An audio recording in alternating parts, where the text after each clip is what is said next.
friends at Tivoli Brewing Company and the Department of Communication Arts and Sciences at MSU Denver, this is Unfiltered. And here are your hosts, Jay Schrader and Dr. Samuel J.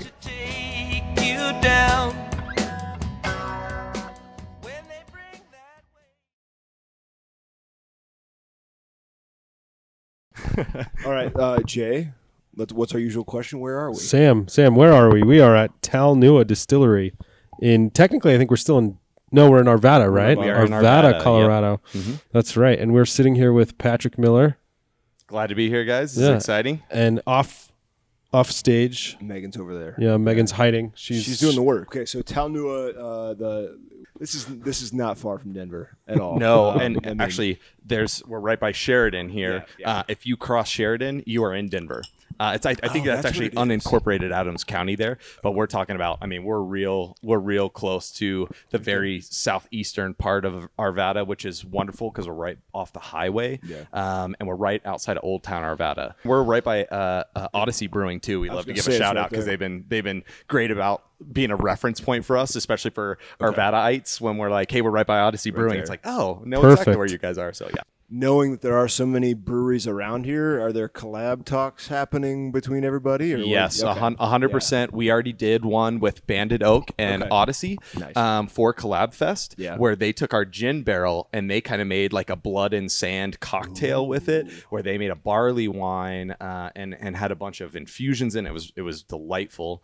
We're also getting ready to send barrels over to Brandon at New Image. So keeping the Arvada vibe going for sure, especially as the guys who reached out to us really early and like what we're doing.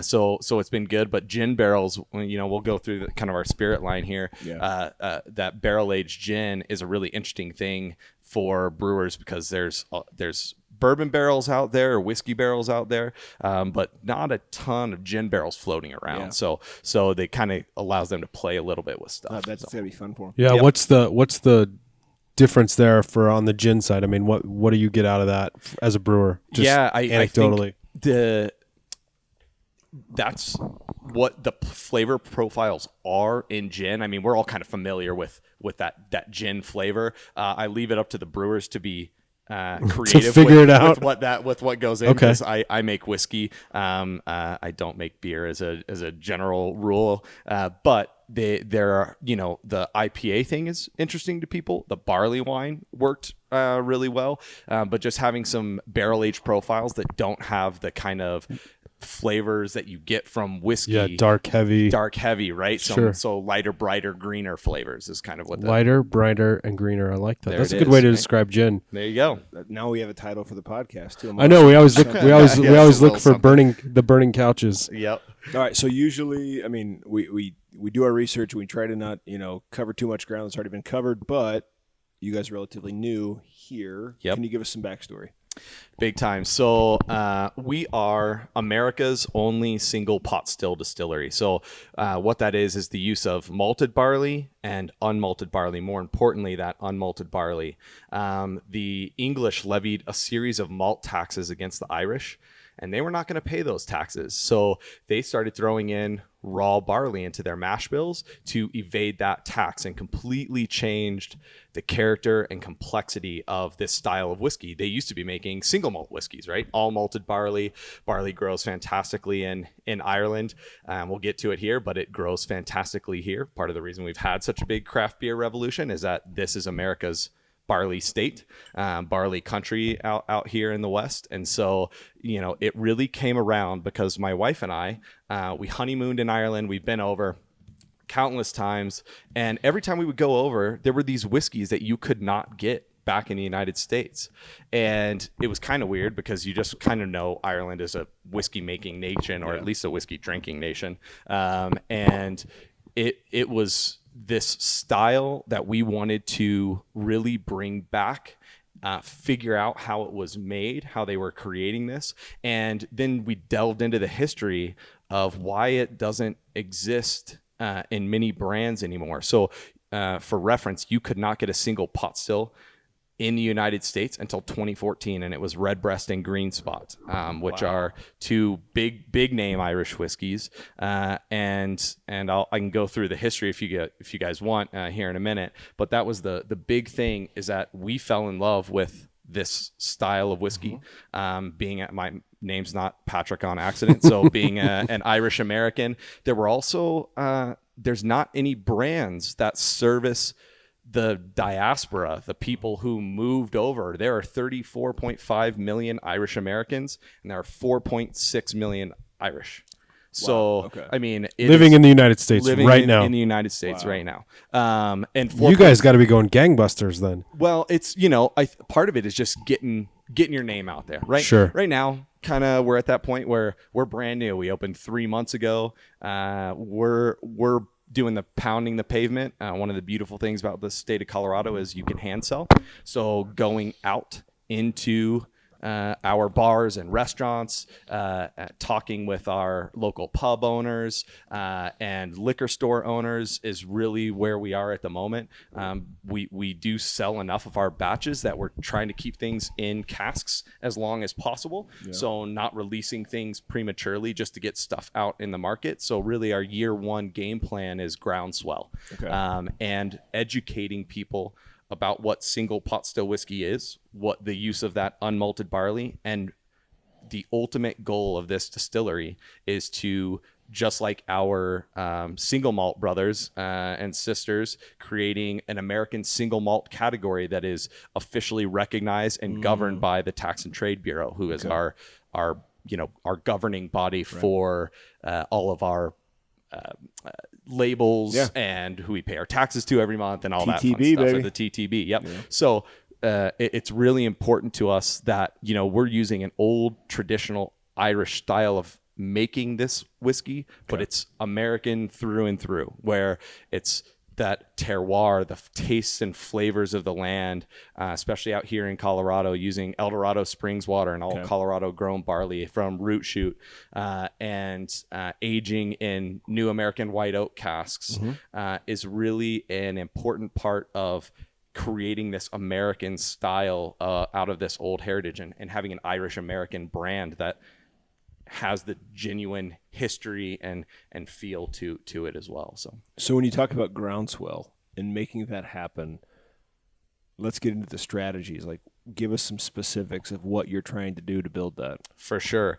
It's door to door, right? I mean, and you have target places that you kind of form a core demographic. So say Clancy's Irish Pub is one of our kind of flagship places. They were the first people to bring us on. They were our very, very first account. Really excited because Jeff, the owner over there, was wanted to adopt this and is local focused as well, but also an Irish pub. Yeah, exactly. So those kind of things, you form those core markets where people are going to be interested in that stuff. The best thing about Colorado is anywhere that focuses on local, which is, if you're not in Colorado these days, just about everywhere these days. Yep. And so, for us, it was kind of mapping things out, getting out into the market, feeling how it is received, and then just it's a constantly changing landscape, right? And you're just out there day to day. I'd love to say that, we formulated this plan and we're in phase 2 of whatever. It's like, it is a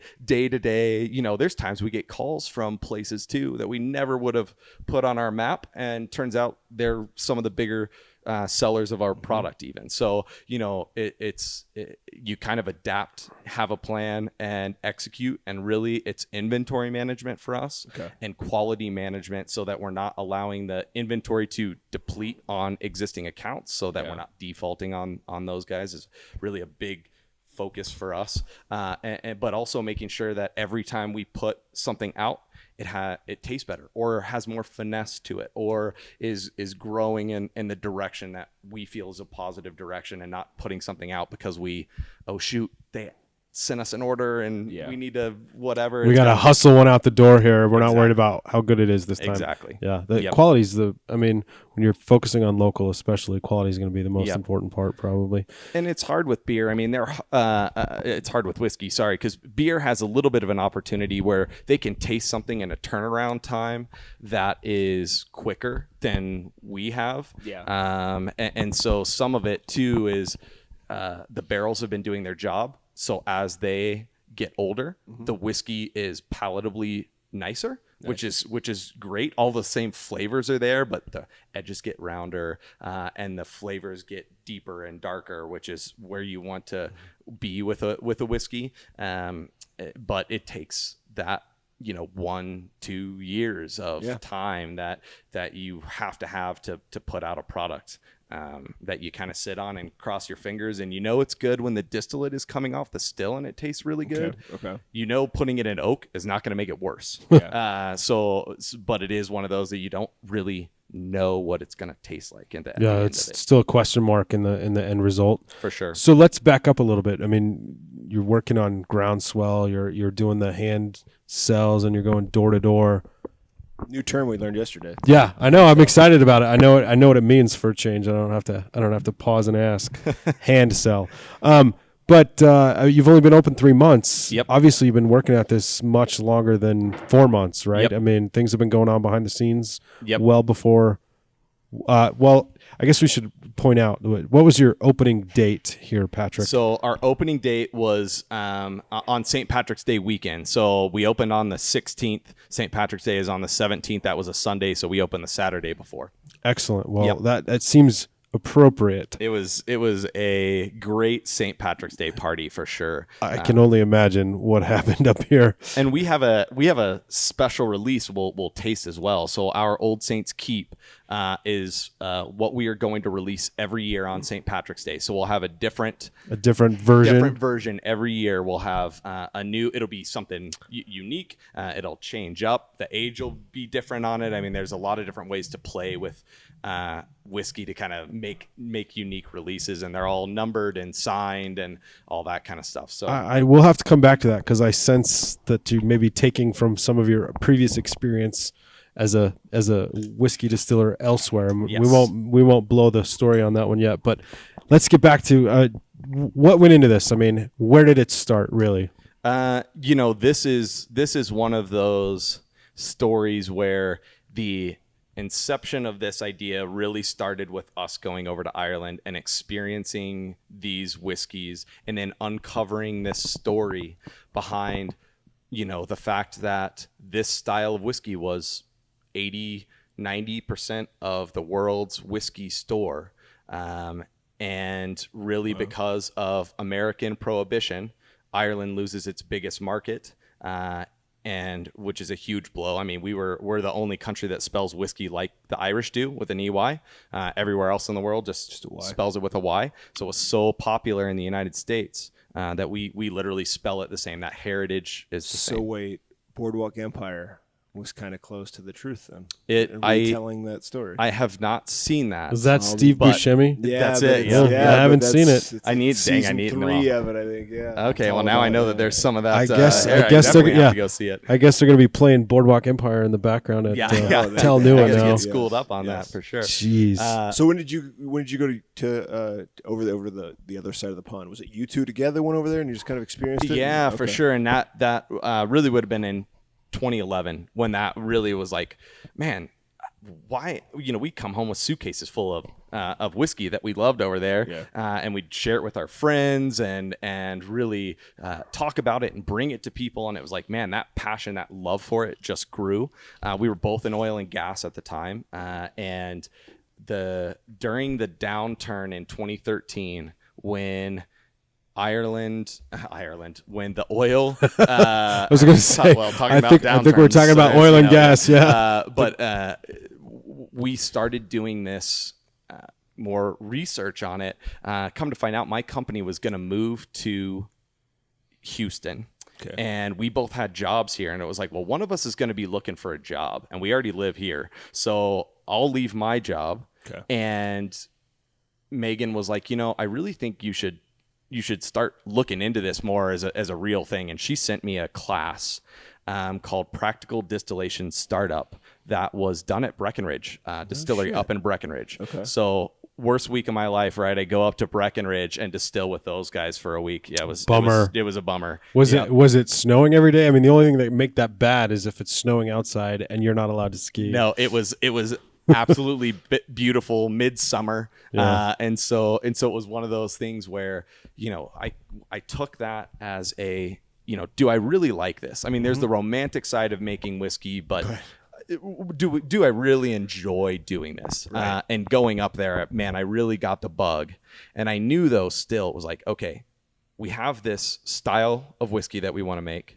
We have the idea surrounding it, and we need to figure out how to do it. Okay. And I also am one of those people that I like to be kind of classically trained in things. Like I need to work at a distillery to figure out how to work at a distillery and not just shoot from the hip and throw a bunch of capital behind something and just try it. Right. And it was like, I need to go. So I started distilling at Stranahan's. Great outfit.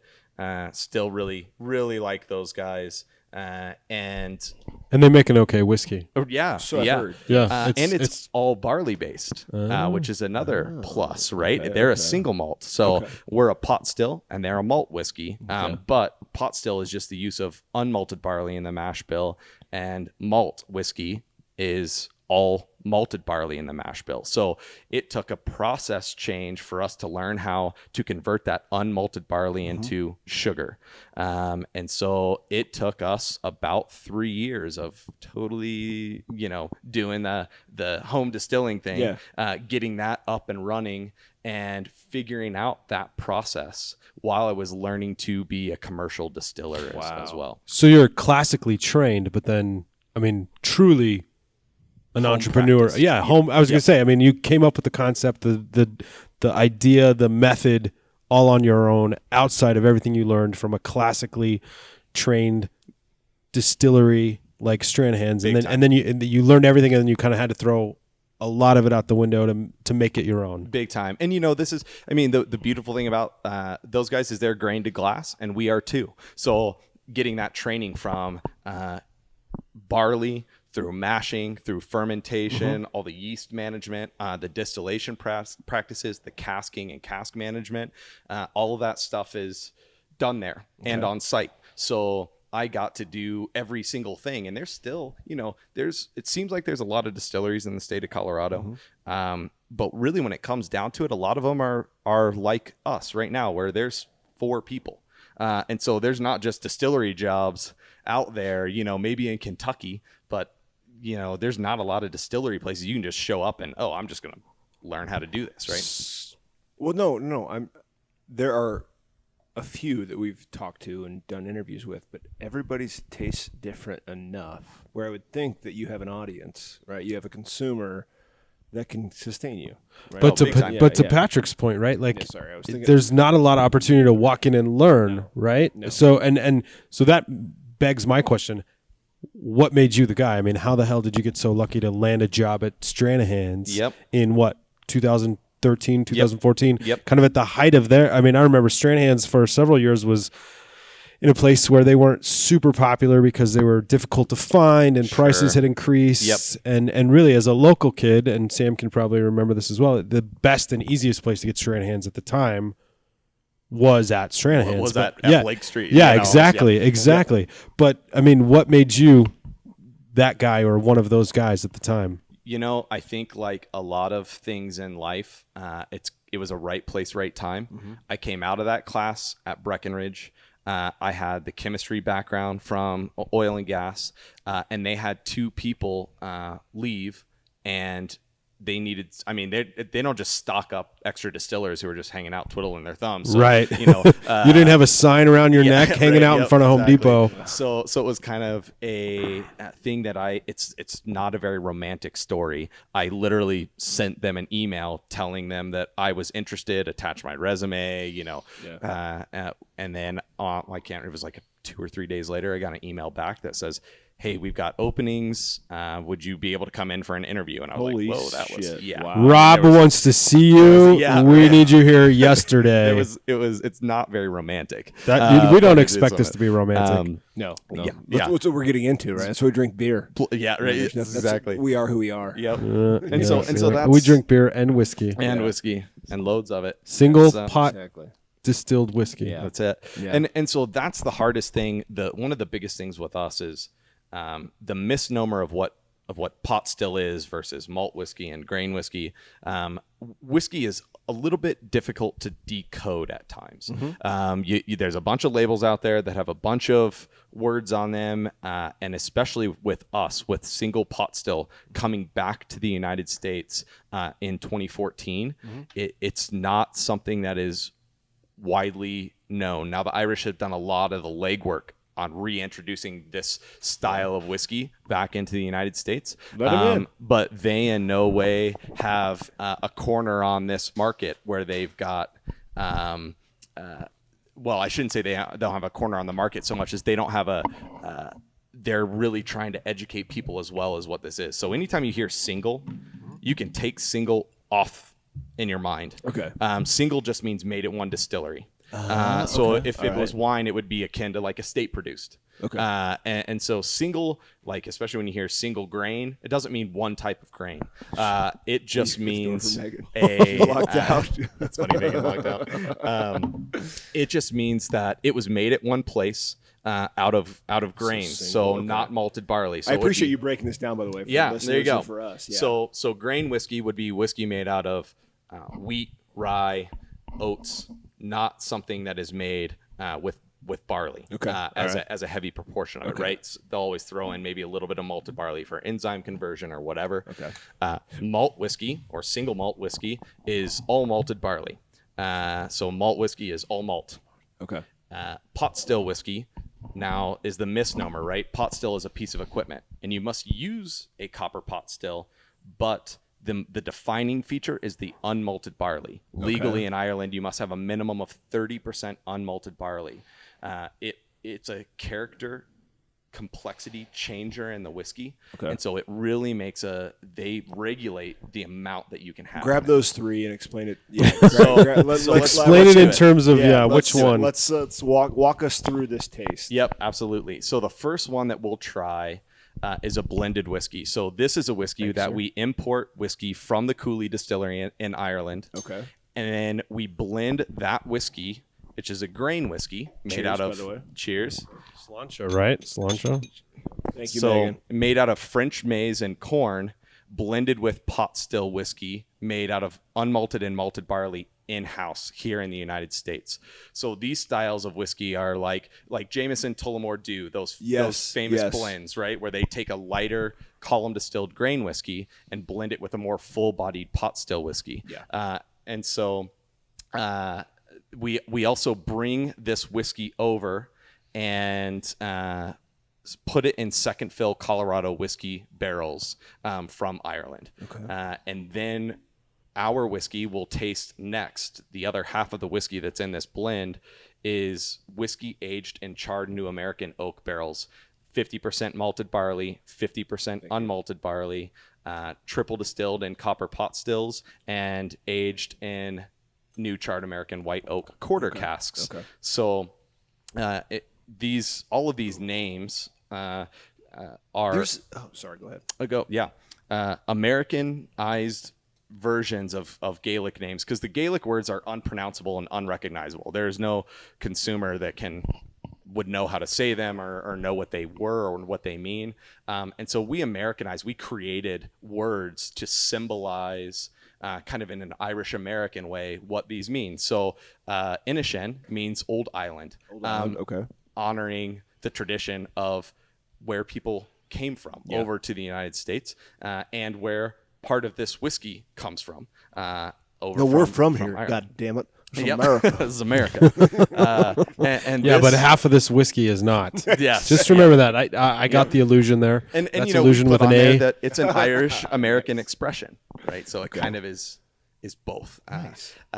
Distinctively Irish American expression, and it's damn good whiskey too. Thank you. Yeah.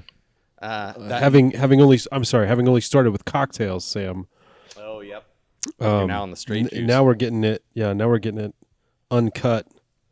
And I'm blown away. The last one again, explain just a little bit, Patrick, about that last one that you gave me. It was the So that Meagan gave us. that last one is that Old Saints Keep. That's that special release that we did. These were the first bottles of single pot still ever made outside of Ireland. Holy shit. And so this is the new American single pot still.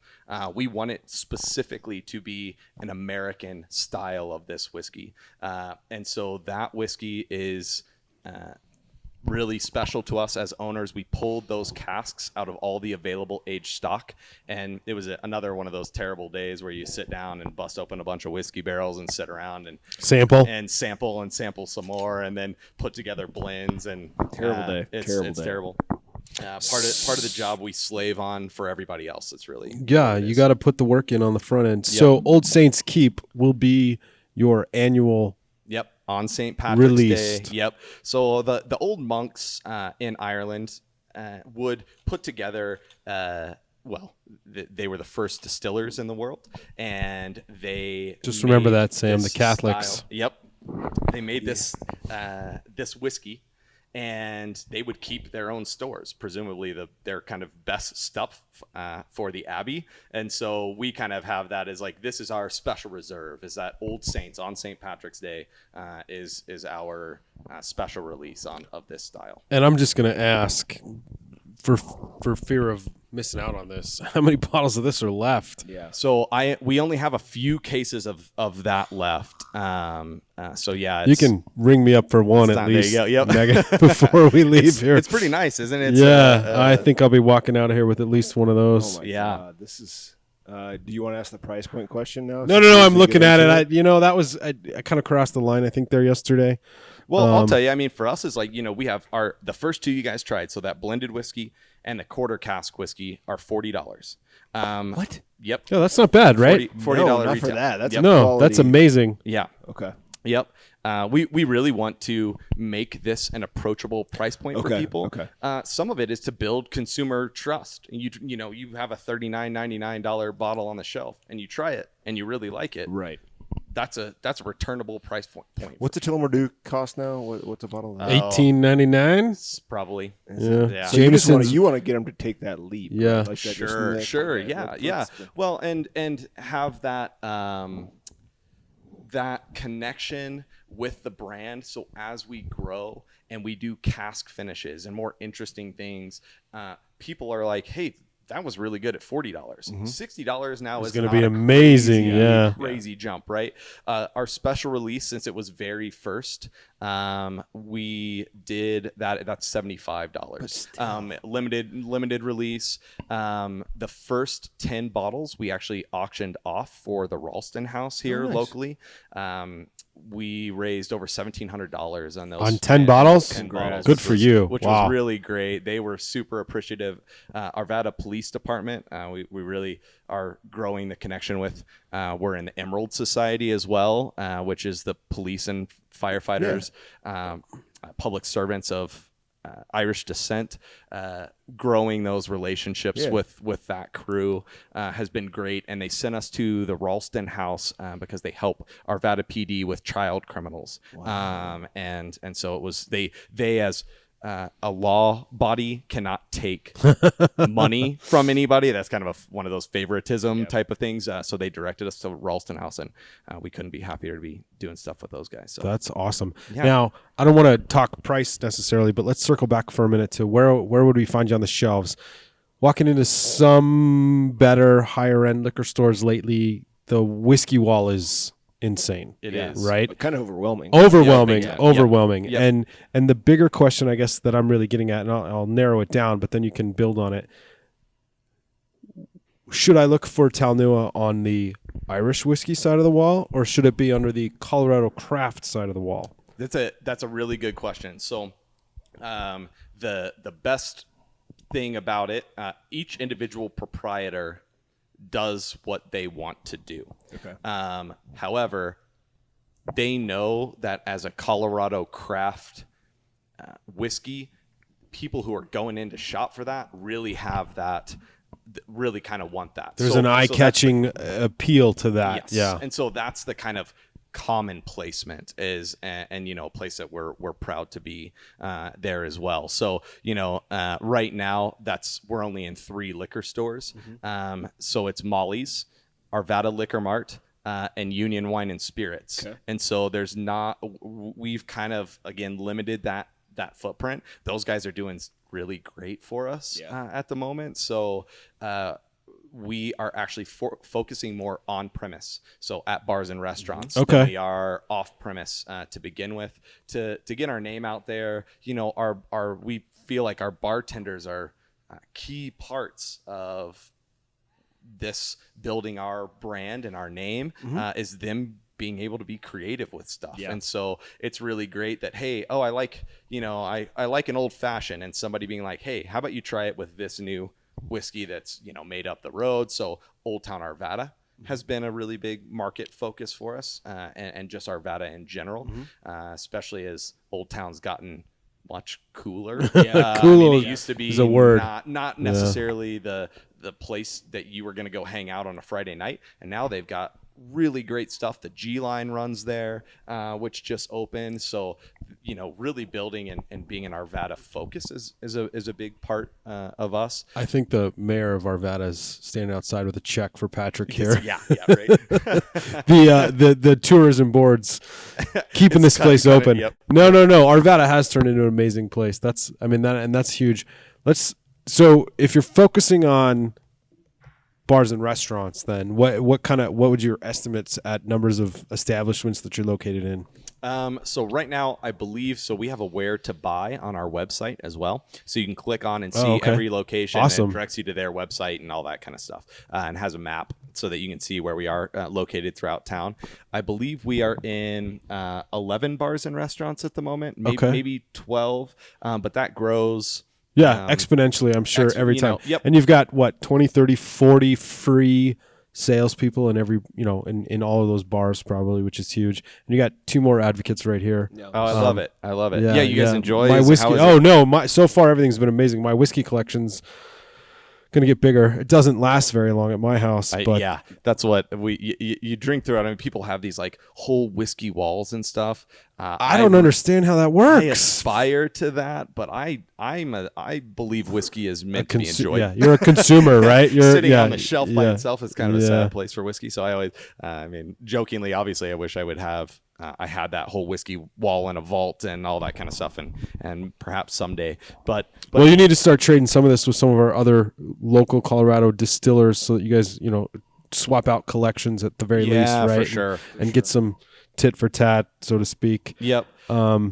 Should we jump into the gin? Do you want to do the gins? Let's do it. So yeah. So not to rush anybody. Sorry, no, not actually at all. haven't even gotten to the Old Saints Keep yet. But don't let Megan take that. Yeah, this might be the easiest interview we've ever done. We're already at 35 minutes, and I feel like we haven't even jumped into things. You're a really good talker. Oh, thank right? you. Yeah. Well, he had his spiel ready for us. This is okay. So gin. So gin. This is a kind of a unique style of gin. It's made out of the exact same mash bill that we make our whiskeys. It's also triple distilled in copper pot stills. So it would be more of a Dutch Genevieve style of gin rather than a London dry if you were to categorize it in one or the other. So that being made that way is kind of like a whiskey base. And in that third distillation is where all the botanicals are added and distilled in that third distillation. And so that is a heritage style. The reason we went for that is, if you know, the Irish flag is green, white, orange. Orange was a Dutch king, William of Orange. We just played the Netherlands on Sunday with our ladies kicking butt. Clearly, we have a soccer fan in the house. Yeah. Well, I'm seeing right there. Look at the there you go. We got that. Oh, we are the champions. Yep, Playing twice every hour on the hour. I believe it. Yep. That's awesome. That's cool. So it's that William of Orange, that Dutch king, took the throne during the glorious revolution of England, Scotland, and Ireland at the time, and he had the Irish distillers make then the king's drink which was Dutch styles of Genevier. So gin made in pot stills, because it would be another 200 plus years before the invention of the column still to make a neutral spirit to put botanicals in, or a vodka to put botanicals in, which is kind of that London dry hallmark where the spirit doesn't really impart any flavor because it's so neutral that it doesn't act as a flavor component. Whereas this distilled in copper pot stills, basically just like our whiskey does, has all the grain based body to it that the botanicals are then added on top of that. So we have 7 botanicals, but we really talk about barley as an 8th botanical because there's a nice cereal sweetness that underlies that.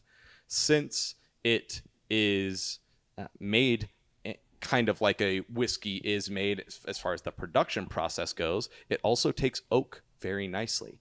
So we then have a barrel-aged gin. That barrel-aged gin, when you taste that, exactly the same. Nothing different in the production process except for it's in a new charred American oak barrel. And so you're getting those charred American oak barrel flavors in that gin. So the Finglass is aged in nothing. Correct. It is straight off the still, cut down with Eldorado Springs water to go into a bottle. Okay. Yep. Straight off the still. And then the Finglass Dubdare. Yep. Jesus. Kind of meaning black oak. My Irish kinfolk would murderize me. I just realized I don't think we meant to do this when we started off this project called Unfiltered, but we have become, I think our palates are better. Like I can tell, like where you you're can getting really notes. like even like we with the guys at Lock and Co. Right? You can that taste, that aspen aged whiskey. You just it pops out. Boom, right away. We're gonna have to take a class so we can. This. Yep. No, we're gonna teach the fucking class. No. We're gonna have to take a class so we can take it to teach it. To illustrate it, to explain it. Well, so when sorry, go ahead. Yeah, I was please. gonna say one of those hallmarks when you're like, hey, it's so different than this, and one of the hallmarks of pot still style of whiskey is the mouthfeel, kind of that warm velvety mouthfeel. The barley production in the mash tun, the extraction of the sugars from the starch laden barley. Since this was one of those happy accidents of history, they started making this style of whiskey to evade taxes. Right, that it wasn't this is something we're doing science work on to figure out whatever. Yeah. It was screw those guys, we're not paying those taxes. And it turned out that they liked it better. This was not a money saving operation. I mean, they were making quality whiskey, and that's kind of what they were known for, and they didn't want to ruin that reputation just to save a buck. So they actually started liking this style of whiskey better than what they had been making previously. And the hallmarks of the conversion in the mash tun really give a very different mouthfeel and kind of a spiciness to the whiskey that is very evident if you set it next to a bourbon or a single malt or a grain whiskey that all have their own unique characters. But you think, if it's 100% barley, how can it be that different than a single malt? Night and day, and very recognizable as a style. And so that's always one of those things is, as a distillery, we can't sell anybody else's booze in here or sample. We can't have anybody else's booze in here. It's one of the Colorado rules. But God bless Colorado. Thanks for that, guys. I really I can't even have vermouth to make a Manhattan out of, right? You can't have anything else. If you don't make it, you can't, and I don't have a vintner's license. So fortifying wine and things that's insane. Yeah. It's crazy. But they do allow us to have a cocktail bar, and that's not how every state works. Okay. So I'll take Colorado's laws almost any day over any other state. We have relatively friendly laws. And hopefully someday that'll change. They're looking to do maybe if it's made in Colorado, then you could have it in your tap room. Like that's an attractive thing. So that, we could have some beer over. So how do we figure that out? I mean, I would sign that petition right now. Yep. Where's the guy at King Supers? Come on. Yeah, seriously. Well, I mean, it's, we're not allowed in grocery stores right now. Beer is, but we're not. So I grew up here. This is it's a whole new world for that. Don't even get me started. Everything is very different. It changes the landscape because now you've got, and we have yet to see the reaction of that in its entirety, how it all plays out, right? It's been so new. but those kind of laws can really change the landscape of who's going to buy where, to buy what. And, sometimes it takes a couple years for that to be hashed out. To really figure it out. And people just find their new normal. We're hoping that Colorado's spirit quality is keeping people heading to the liquor stores for unique and delicious things that are coming out of Colorado. And so it's really been a big focus for us, especially we're in the Distillers Guild, to kind of band together in things like the Colorado Spirits Trail, which is, essentially hoping to turn Colorado into the Napa Valley of spirits. Yeah. And so, there's a lot of those things that we're getting involved in. And, with our unique spirit style and heritage, we're trying to get this out into the world. And is part of the reason we're doing bars and restaurants the way that we are. If there's one thing that you want listeners to know, not necessarily about Talnua, but about your perspective and your approach to making the juice, what is it? Like, what is it? What do we need to know? How are we ignorant about, Irish whiskey and Irish distilling? And like, what are Americans and the folks who are listening to this missing? I feel like that's a very great question that I am going to come up with a great answer on the fly. Okay. And that answer is that this is a style of whiskey that nearly vanished from the face of the planet. Okay. I mean, you went from 150 licensed distilleries in Ireland in 1900 down to basically 2 left on the island, Bushmills in the north and Middleton in the south. No shit. And it wasn't really until 1987 that the 3rd distillery, that Cooley Distillery, was built. And so it nearly went extinct.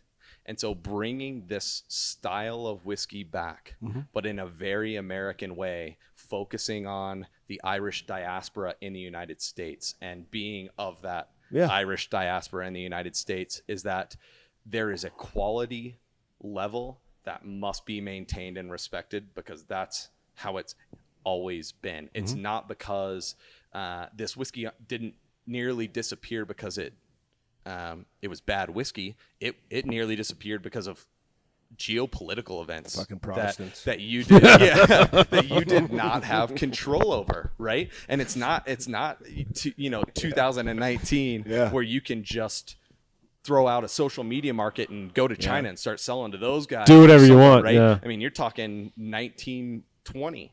Like, how are you going to find a different market overnight to supply the mass amounts of whiskey that were coming out of Ireland at the time? So really focusing and maintaining a high level of quality spirit production in the traditional ways, but using American technology and all American grains and flavors. So really the big takeaway is honoring those traditions, but hopefully doing it better, right? And that's a tall glass. The man is passionate, isn't he? I love this stuff. Yeah. No, it's authentic Irish whiskey made by Americans in America, right? So I mean, we like to say it's authentic single pot still whiskey. Okay. Made in the United States. It's not Irish whiskey. It's not Irish whiskey because it's not made in Ireland. Exactly. Okay.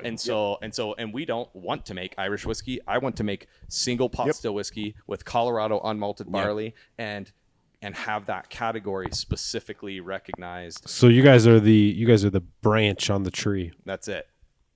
Gotcha. On a tree that nearly died. I was going to say it's fairly straight right now. Yes. Yeah. I was going to say. It's more like a root. I think there are eight single pot still brands available in the world. Wow. That you can at least get in the United States. So you're talking about like a really brand new, and we want to be kind of one of the pioneers of this style, part of the resurgence of this style. All right, I want to ask before you jump in. We are drinking, right? So really? Now the creative juices are flowing. Here we go, But I want to take advantage This of your is always the perspective. danger, by the way, of this podcast. It's called Unfiltered for a reason.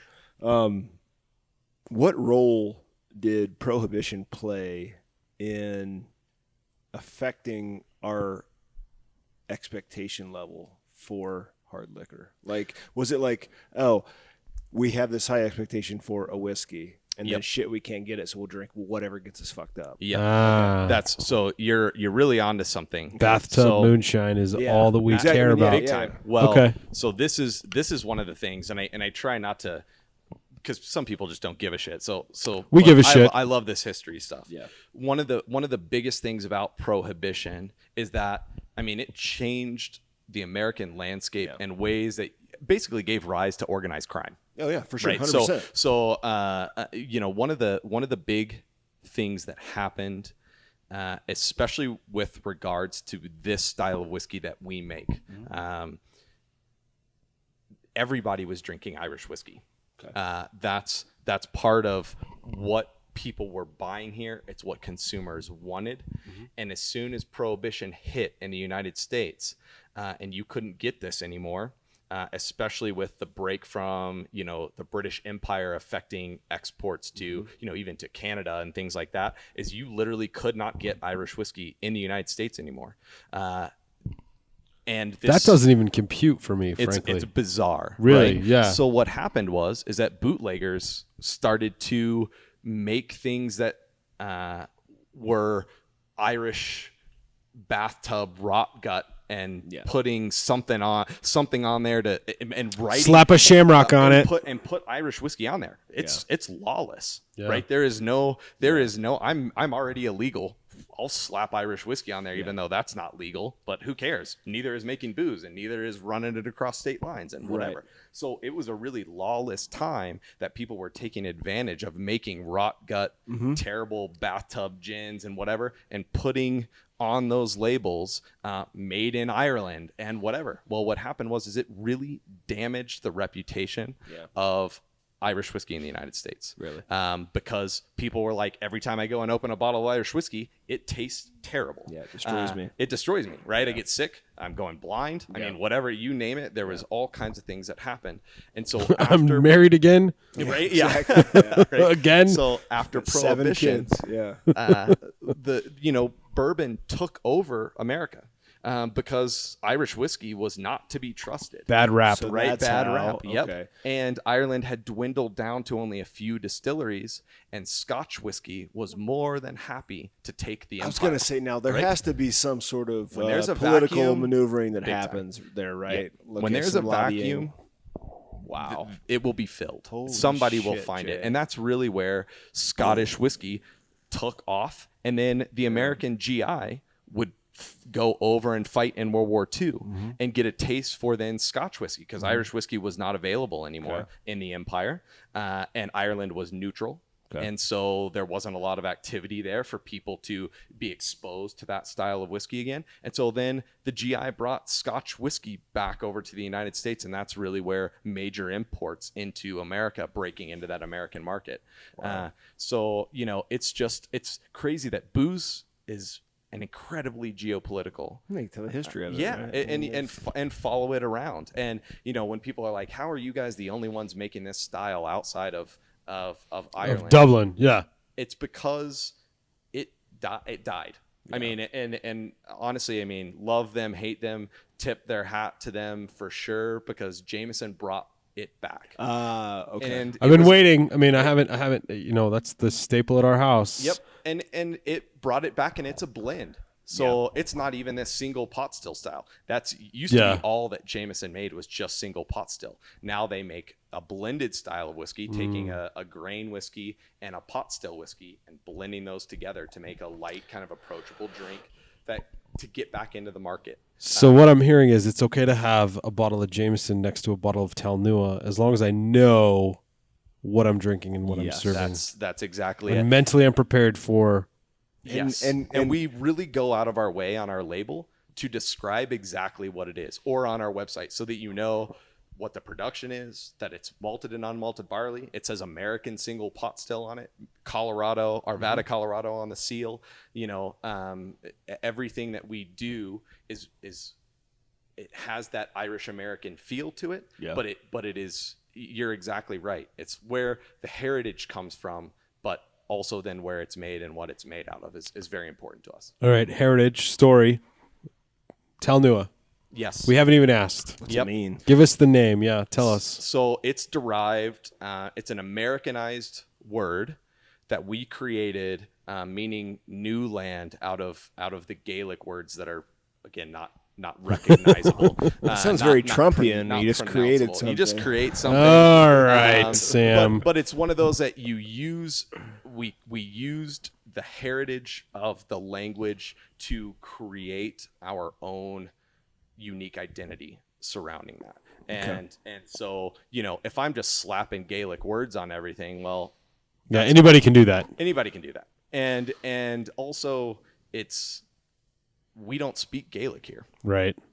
And so part of it is it's kind of an important thing to have these Americanized words, again, because of how we focus and talk about the diaspora in the United States. I keep bringing that up as a way. It is like, it's true. We're all from there. Mm-hmm. And so it has heritage steeped in there, where most of the bourbon makers coming over were Irishmen and Scotch Irish that came over and started making whiskey in the hills of Kentucky and Tennessee and West Virginia and Pennsylvania.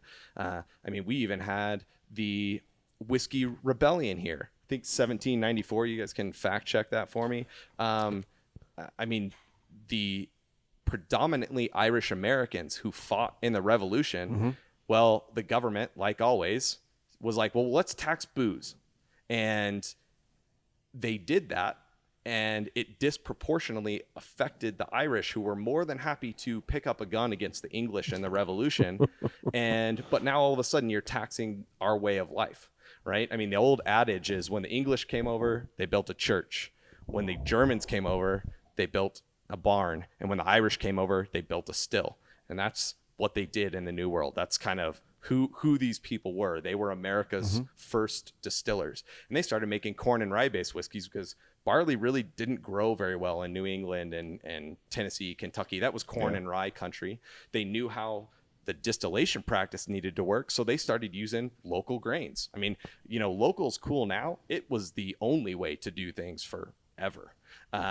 And it's something that they literally stood up against.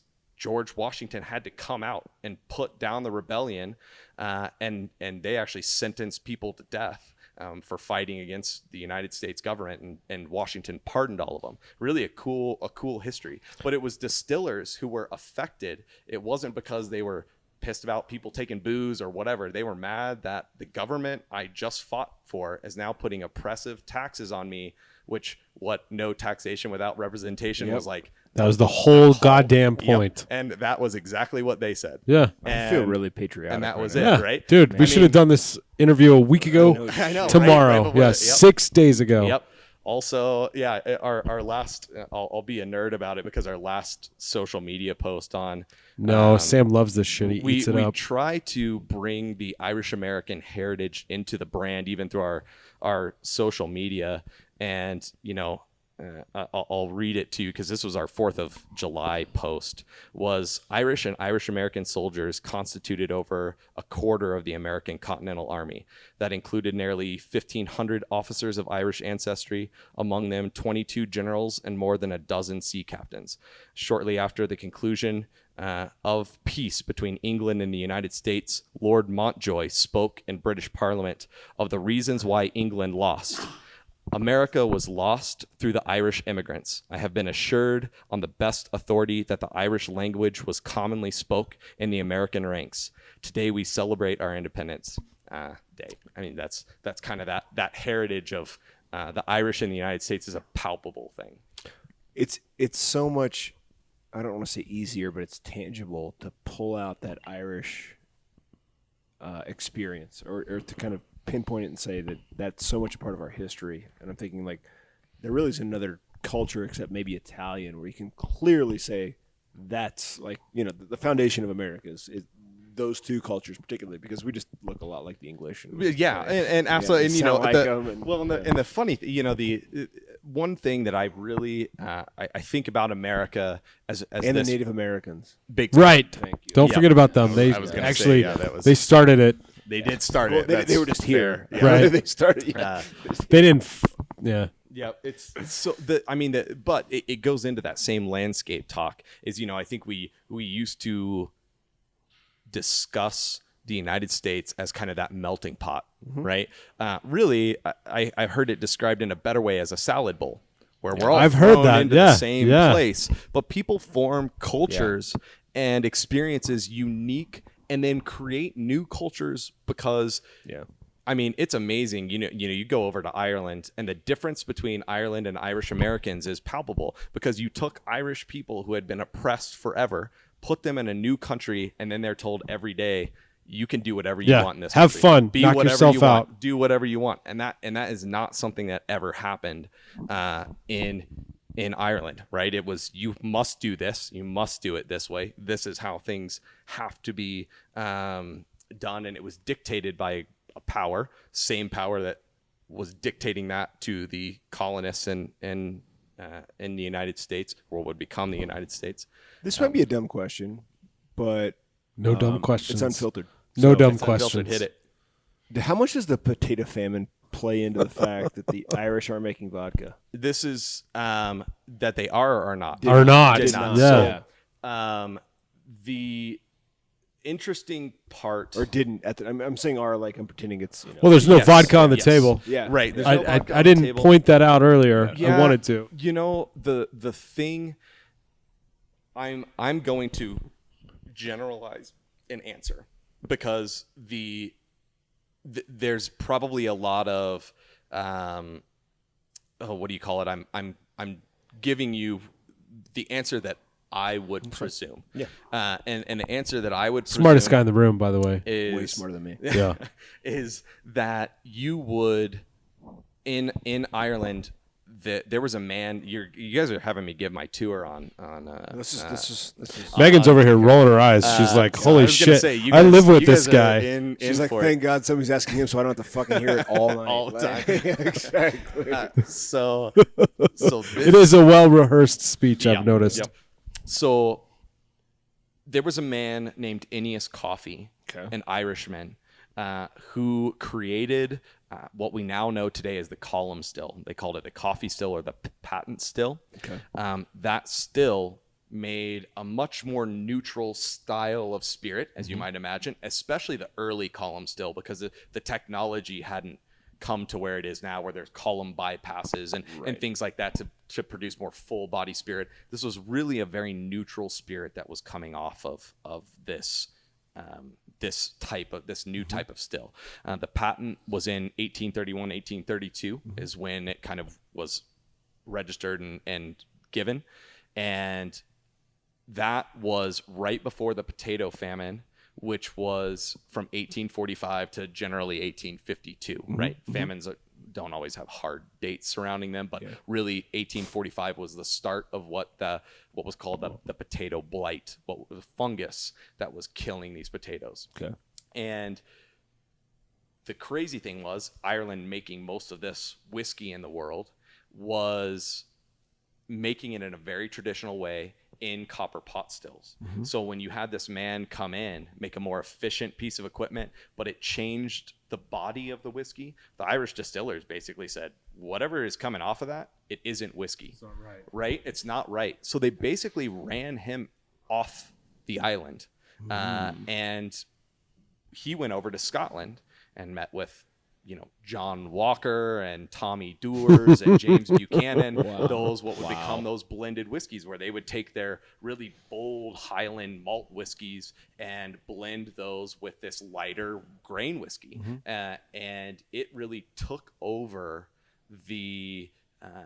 it was kind of Ireland's first real competition, where they were able to produce cheaper whiskey faster. And so Scottish whiskey, kind of as we know it today, didn't hold the same prestige at the time that it does now. Now they're undisputed prestige, right? I mean, they really self-police very well. They do a lot of things really well.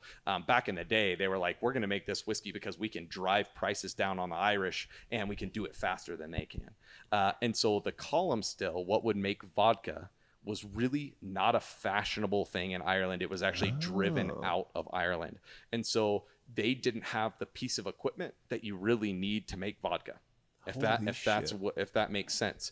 And then Irish. I'm trying to figure out why this guy didn't start with vodka, because it's easier to produce, it takes less time, and he could have had this joint open 2 years ago. It's because the easy Irish is not the way we do things here. Boom. We triple distill, we age to put products out that we're proud of. Easy isn't for everybody. Yep. I'm gonna wrap this motherfucker up because that was good. Let's end on a high note. Damn, that was a great. This is a Spike Lee joint. We gotta split this son of a bitch into two. Did we wreck it? That's the longest interview we've done, except for the gents over at Call to Arms. Call to Arms Call to Arms never counts. Anybody out there that wants to do an interview with us to top Call to Arms, just in sheer length, we challenge you. But it's got to be a Friday. Well, we cut out 45 minutes of that interview. Yeah, we tell where you're fucking staying. had to. We had to. Yeah. Oh, that's amazing. Yeah, There's no slur. No, you guys Button. are in proper form at the moment. I'm That's impressed. very good. Megan, will you get over here and have a little bit of a sip with us and do a cheers? Because you did a ton of the work over there. Cheers. Sláinte, guys. This was amazing. Oh my gosh. Thank you so much, everybody that's come up here.